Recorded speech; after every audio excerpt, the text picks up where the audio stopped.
前海基会董事长郑文灿进前来做这桃园市长的时阵，牵涉到土地弊案。今早起呢是搁再开羁押庭，经过4点钟的开庭，法官裁定郑文灿1200万交保，限制自机出境出海。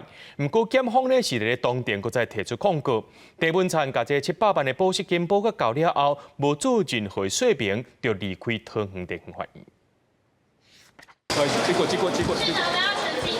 面对记者问的问题是啥物话拢袂讲，前海基会董事长郑文灿表情真严肃，直接上车就离开桃园地方法院。郑文灿继续伫桃园市长的任内卷入土地弊案，桃园地院初到第2摆开羁押庭，4点钟庭审裁定1200万交保，限制自己出境出海。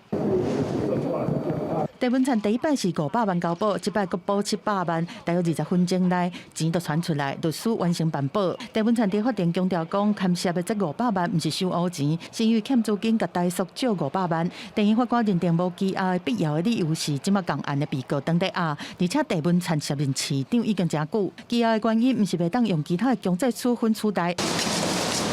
检察官认定院方裁定人事用法不当，当庭就控告。离开法院的时阵无加做回应。行政院长杜永泰表示讲，任何人涉及不法都应该全面侦办，嘛希望司法事件会当较早来厘清。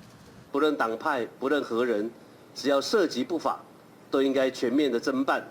这个是政府基本的态度。面对郑文灿阁1摆得到交保，民进党秘书长林佑昌是回应讲，当有严格的廉政体制，尊重司法调查。